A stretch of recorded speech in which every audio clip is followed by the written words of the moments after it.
దండం పెట్టుకోండి.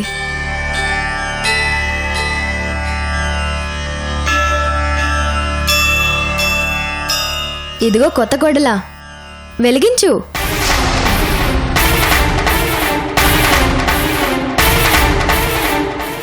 ఈ ఇంటి దీపం ఇంకా అఖండ జ్యోతిలా వెలిగిపోవాలి.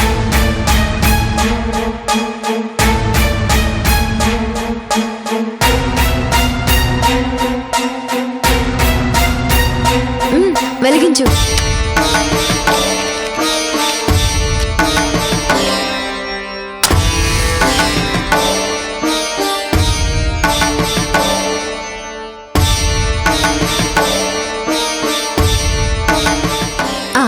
ఇప్పుడు ఇద్దరు కలిసి దండం పెట్టుకోండి.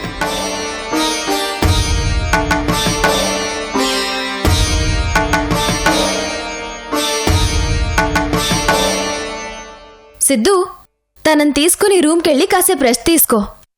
నేను కాసేపు ఆగొచ్చి తర్వాత ఏం చేయాలో చెప్తాను.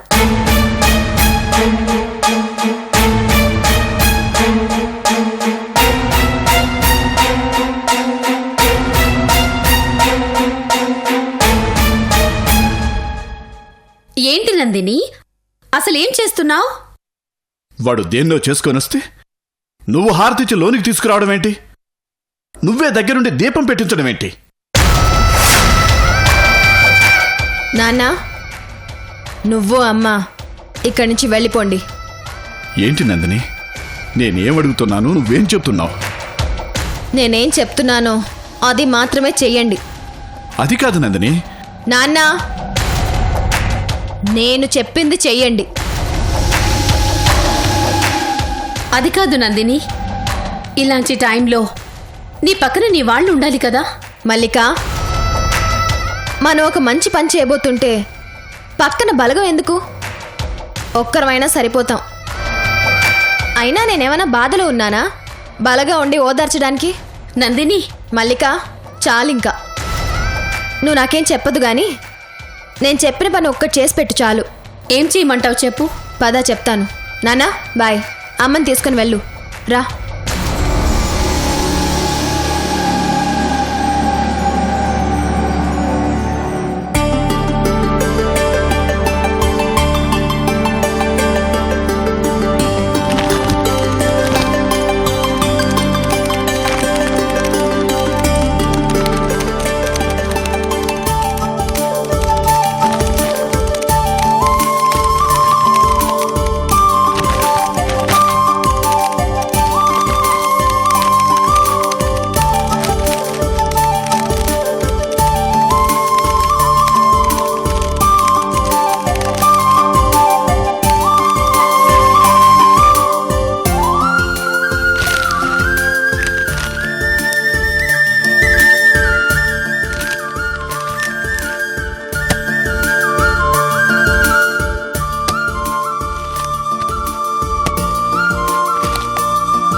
Excuse me. మేడం, కూర్చోండి.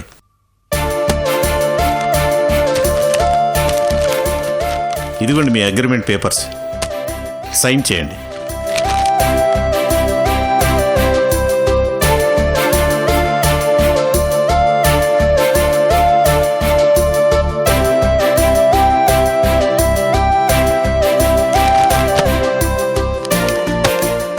Sir, me appointment letter. Thank you sir. ఇక నుంచి మీరు ఈ కంపెనీలో ఒక భాగం. పదండి, మీకు మిషనరీ వింగ్స్ చూపిస్తాను. Okay sir. పదండి.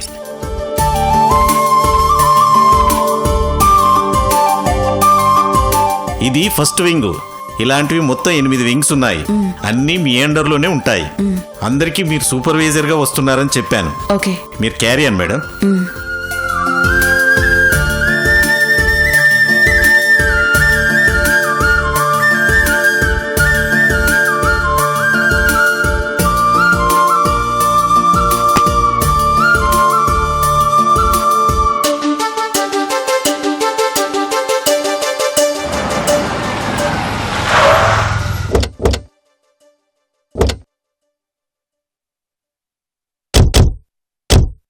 Good morning sir. Good morning. Good morning madam.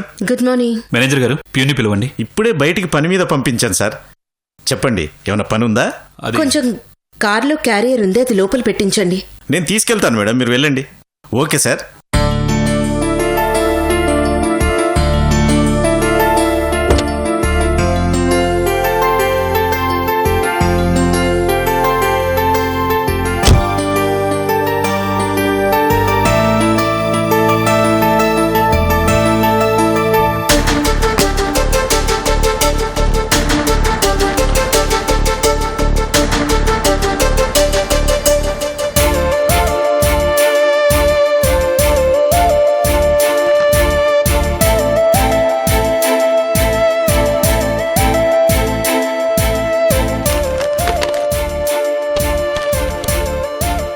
Manager గారు ఒకసారి లోపల రండి.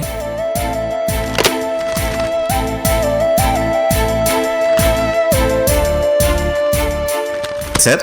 నిన్న ఇంటర్వ్యూస్ అయ్యాయి కదా, అవును సార్. ఎవరో సూపర్వైజర్ సెలెక్ట్ అయ్యారట. అవును సార్. ఆవిడ జాయిన్ అయిందా మేనేజర్ గారు? అయ్యారు మేడం. ఇందాకే అపాయింట్మెంట్ లెటరు, అగ్రిమెంట్ లెటర్ కూడా ఇచ్చాను. ఆవిడ్ని పిలిపించమంటారా? ఇప్పుడు వదిలేండి, నాకు ఇంకా చాలా పనులున్నాయి. ఆవిడతో పని ఉన్నప్పుడు పలకరిస్తానులేండి. Okay sir. వినోద్, 1 అవుతోంది, భోజనం చేద్దామా? చేసేద్దాం లక్ష్మి, నాకు బాగా ఆకలిగా ఉంది. ఏ పాపం పొద్దున్నుంచి తెగ కష్టపడిపోయారు కదా. వినోద్ పనిచేసుకుంటుంటే మనం పక్క వాయిద్యగాళ్ళలా కొంచెం హెల్ప్ చేసాం, అంతే కదా. పని చేసేవాడి కంటే చూసేవాడికి, హెల్ప్ చేసేవాడికి ఎక్కువ ఆకలి ఉంటుంది. మేనేజర్ గారు, కొంచెం త్వరగా ఆ క్యారేజ్ తెప్పించండి. Okay sir.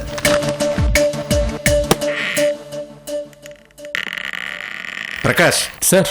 డైనింగ్ హాల్లో పింక్ కలర్ బాస్కెట్ ఉంది, అందులో సార్ క్యారియర్ ఉంది, తీసుకొచ్చి ఇచ్చేయి. సరే సార్.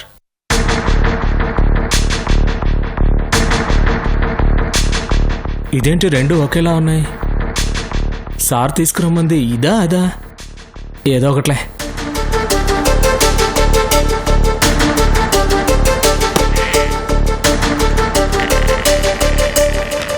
సార్ ఇక్కడ పెట్టు. చూడు, ప్లేట్స్ కూడా ఉన్నాయి, తీసుకొచ్చి సర్వ్ చేయి. సరే సార్.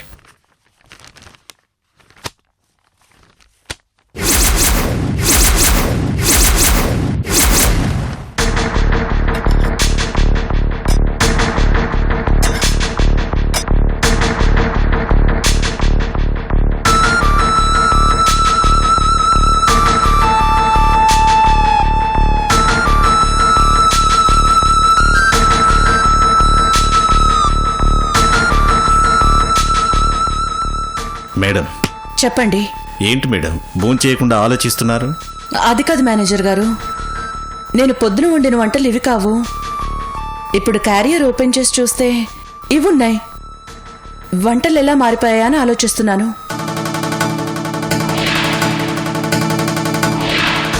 నేను ప్రకాష్కు చెప్పినప్పుడు అతను బాస్కెట్ మార్చి తీసుకెళ్ళినట్టున్నాడు.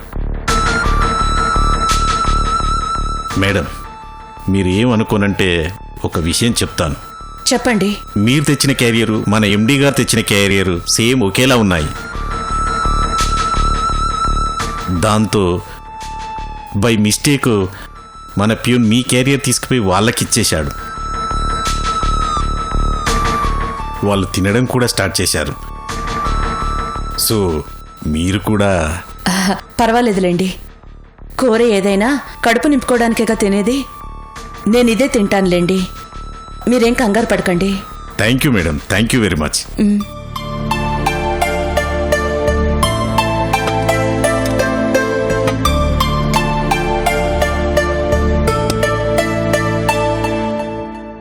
సిద్ధు, అసలు ఈ అమ్మాయి ఎవర్రా? తన పేరు స్వాతి. స్వాతి, అమ్మ, నాన్న. నమస్తే అండి. అండి ఏంటి, అత్తయ్య అని పిలు. అలవాటు లేదు కదా, కొంచెం అలవాటయ్యే వరకు తప్పదండి. కోడలి పిల్ల కుందన బొమ్మలా ఉంది. అయినా నీకు ఈ అమ్మాయి అంటే ఇష్టం ఉంటే ముందే పెళ్లి ఏర్పాట్లు చేసుకోవచ్చు కదరా. ఇన్ని రోజులు ఎందుకు ఆగావు? అమ్మా, నాన్న, స్వాతి మీద ఇష్టంతో నేను ఈ పెళ్లి చేసుకోలేదు. నందిని నుంచి తప్పించుకోవాలని ఈ పెళ్లి చేసుకున్నాను.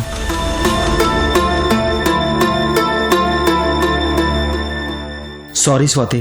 It's okay. మీరు నా గురించి చచ్చిపోవాలని నిర్ణయించుకున్నారు.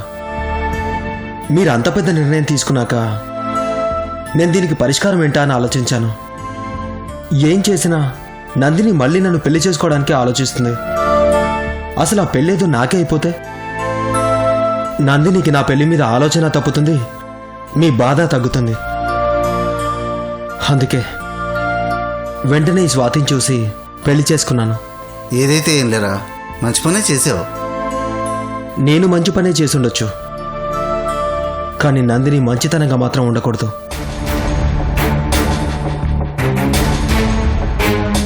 తను మంచితనంగా ఉంది అంటే ఖచ్చితంగా అది నటనే. తను దుర్మార్గంగా ఉండడం కంటే ఇది చాలా డేంజర్. ఎప్పుడు ఏం చేస్తుందో తెలీదు. అయినా తను సడన్ గా ఇంత డ్రామా ఎందుకు ఆడుతుంది? అదే మాకు అర్థం కాలేదురా.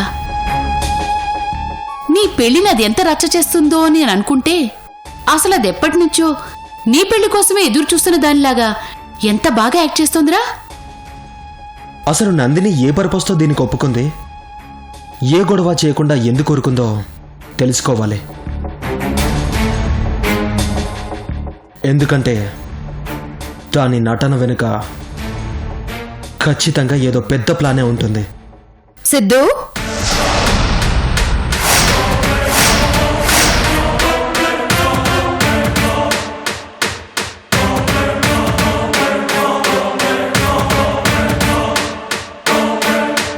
ఏంటి సిద్ధు సైలెంట్గా వెళ్ళి పెళ్లి చేసుకుని వచ్చేసావు? నువ్విలా వచ్చేస్తే నేను వదిలేస్తాననుకున్నావా? వదల్ను. దగ్గరుండి నీకు జరగాల్సిన కార్యక్రమాలన్నీ జరిపిస్తాను.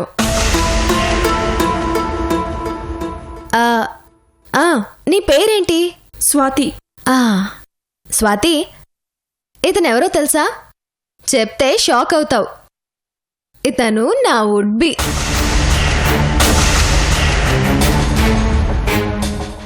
ఏంటి నమ్మట్లేదా? నిజం. ఈరోజు మా నిశ్చితార్థం.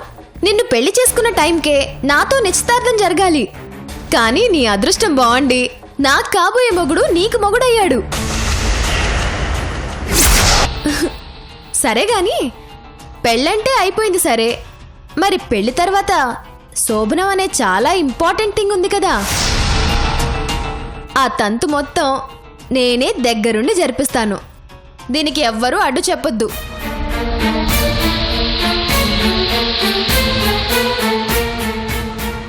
పంతులు గారు.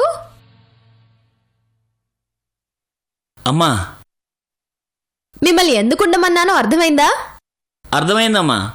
మరి శోభనానికి ముహూర్తం పెట్టండి. ఎవరికమ్మా? పంతులు గారు. అమ్మా, మైండ్ చాలా కన్ఫ్యూజన్గా ఉంది. క్లారిటీ కోసం అడిగాను అంతే. వీళ్ళిద్దరి శోభనానికి ముహూర్తం పెట్టండి. అలాగేనమ్మా.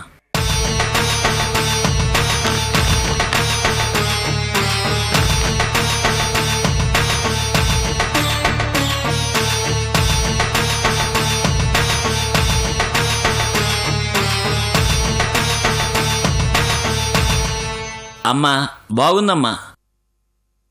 ఒక వారం రోజుల తర్వాత వీరిద్దరి పేరు మీద మంచి ముహూర్తం ఉంది. పంతులు గారు, ముహూర్తం అంటే ఎప్పుడో వారం తర్వాత కాదు, ఈ రోజు కని. అంటే అమ్మా, వాళ్ళ గ్రహబలం ప్రకారం. పంతులు గారు. అర్థమైందమ్మా. మనకి ఆ గ్రహ బలం కంటే ఉపగ్రహ బలం ఎక్కువ కదమ్మా. చూస్తానమ్మా. ఆహా, సూపర్గా ఉందమ్మా.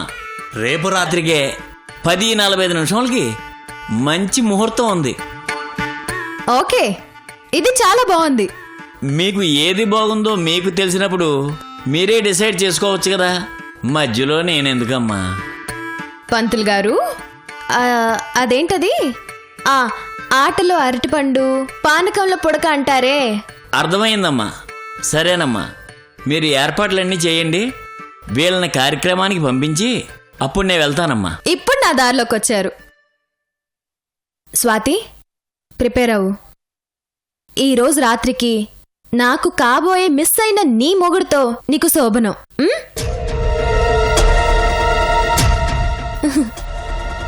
సిద్ధు, నేను ఏర్పాట్లన్నీ చేస్తాను. ఆల్రెడీ మల్లికన్ని మల్లెపూలు తెప్పించమని చెప్పాను. మిగతా ఏర్పాట్ల కోసం నేను వెళ్తాను.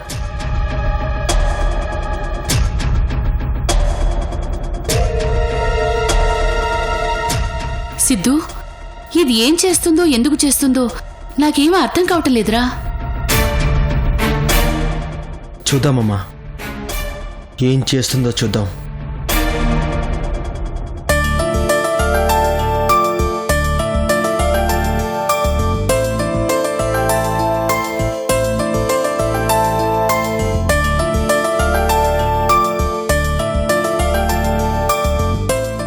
ఆంటీ, ఎలా ఉందంటీ? వినోద్ కొత్త కంపెనీ ఎలా ఉందంటీ? చాలా బాగుంది. లేటెస్ట్ మెషినరీస్, మంచి వర్కర్స్, అంతా బాగుంది. వినోద్ త్వరలోనే ఇండియాలో టాప్ మోస్ట్ బిజినెస్ మెన్ల లిస్ట్లో చేరతాడు. అమ్మా, కొడుకు పుట్టినప్పుడు కాదు, ప్రయోజకుడైనప్పుడు తండ్రి ఆనందపడతాడు అంటారు. ఇప్పుడు మీరు నా కొడుకు గురించి చెప్తుంటే నాకు ఆ ఆనందం ఏంటో తెలుస్తుందమ్మా. నీ కొడుకు గురించి ఇంకో విషయం చెప్తే నువ్వు ఆనందపడటం కాదు, చాలా గర్వపడతావు. ఏంటన్నా అది? మీ కొడుకు ఎంత ఎదుగుతున్నా తన మొదలేదో అది మర్చిపోలేదు. తన తల్లిదండ్రులు గర్వపడేలా చేస్తున్నాడే కానీ తన తలకి గర్వం ఎక్కించుకోలేదు. ఏం చేశాడు మావయ్య గారు? తన ఎదుగుదలకి మూలమైన తన అమ్మమ్మని మర్చిపోలేదు. రోజీ కోసం ఓ చైర్ వేయించి ఉంచాడు. ఎప్పటికైనా రోజీ వస్తుందని, చైర్ పర్సన్ గా ఆ చైర్లో కూర్చుంటుందని ఎదురు చూస్తున్నాడు. మేడం, మీ క్యారేజ్. ఒక్క నిమిషం. కాంతమ్మా! అమ్మా! అమ్మగారు, ఆ క్యారియర్ తీసుకో. ఈ రోజు మన కాంతమ్మ కూడా అద్భుతం చేసింది. నేనేం చేశానమ్మగారు? నువ్వు చేసి పంపించిన వంకాయ కూర, కొబ్బరి చట్నీ, రసం అన్నీ అచ్చం నా రోజీ చేసినట్టే ఉన్నాయి. అవును కాంతమ్మా, చాలా రోజుల తర్వాత రోజీ చేతి వంట తిన్నట్టు అనిపించింది. థ్యాంక్స్ కాంతమ్మా. అయ్యో బాబుగారు, నేను ఈరోజు వంకాయ కూర, కొబ్బరి చట్నీ చేయలేదు. మరి బంగాళదుంప ఫ్రై, పప్పు, ఆకుకూర, సొరకాయ పులుసు చేశాను. మరి అదేంటి, మాకు ఆ కూరలన్నీ ఎలా వచ్చాయి? అయ్యో సార్, మీరు తిన్న క్యారేజ్ మీ ఇంటిది కాదు. మరి మన కంపెనీలో కొత్తగా జాయిన్ అయిన సూపర్వైజర్ది. అవును మేడం, 2 క్యారేజీలు ఒకేలా ఉండడం వల్ల మారిపోయాయి. అవునా? ఆవిడెవరో గాని అచ్చం రోజులాగే వంట చేసింది. అయినా ఆవిడ ఒక్కతే కదా, మరి క్యారియర్లో ఇద్దరికి సరిపడా భోజనం ఉందేంటి? ఆవిడకు అదొక అలవాటట మేడం. ఎప్పుడూ ఒక మనిషి భోజనం ఎక్స్ట్రా తెచ్చుకుంటుందట. ఎవరైనా భోజనం తెచ్చుకోని వాళ్ళుంటే వాళ్ళకు పెడుతుందట. ఆవిడెవరో గాని అలవాట్లన్నీ అచ్చం అమ్మలానే ఉన్నాయి. అందుకే మాకు డౌట్ రాలేదు. పాపం ఆవిడ క్యారేజ్ మేం తినేసాం. ఏమనుకుందో ఏంటో. ఏమనుకోలేదు మేడం, పైగా చాలా హ్యాపీగా ఫీల్ అయింది. సరేగాని మేనేజర్ గారు, ఒక్క నిమిషం వెయిట్ చేయండి. నేను మిషనరీస్ కి సంబంధించిన బ్లూ ప్రింట్ ఇస్తాను, తీసుకుని వెళ్తురు గాని. Okay madam.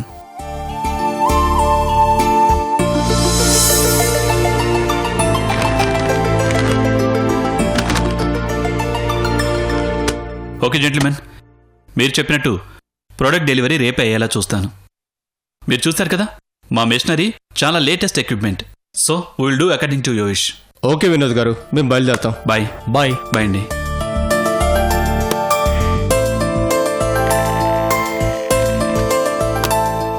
ఇదిగో సార్, లక్ష్మీ మేడం పంపించిన బ్లూ ప్రింట్. అక్కడ పెట్టి వెళ్ళండి, నేను తర్వాత చూస్తాను. సార్, వాళ్ళు ఎవరు సార్? అదే చెప్పబోతున్నాను. మనకి చాలా పెద్ద ఆఫర్ వచ్చింది. 10 కంటైనర్స్ లోడ్ రేపటికల్లా రెడీ చేసి బెంగళూరు పంపించాలి. ఎల్లుండికి వాళ్ళకి మెటీరియల్ చేరిపోవాలి. 10 కంటైనర్స్ రేపు సాయంత్రం కల్లా రెడీ అవ్వడం అంటే చాలా కష్టం సార్. చూడండి, ఇంత పెద్ద ఆర్డర్ కంపెనీ పెట్టిన నెలలోపే రావడం చాలా పెద్ద అచీవ్మెంట్. ఇంతకుముందు నేను పెట్టిన కంపెనీలు, వాటి నుంచి వచ్చిన అవుట్పుట్ అన్నీ తెలుసుకునే వీళ్ళు మన దగ్గరకు వచ్చారు. ఇది కానీ సక్సెస్ఫుల్గా కంప్లీట్ చేయగలిగితే బిజినెస్ ట్రేడ్లో మన కంపెనీ పేరు స్టాండ్ అయిపోతుంది. అది కరెక్టే సార్, కానీ మన ఫినిషింగ్ మిషనరీ మీద వర్క్ చేయడానికి కావాల్సిన పర్ఫెక్ట్ టెక్నీషియన్ ఇంకా దొరకలేదు సార్. అదేంటి, మన జాబ్స్కి ఇంటర్వ్యూస్ చేశారు కదా? కానీ అప్పుడు ఓన్లీ సూపర్వైజర్ పోస్టులకు మాత్రమే క్యాండిడేట్స్ వచ్చారు. ఆ టెక్నీషియన్ పోస్టుకి ఎవరు రాలేదు సార్.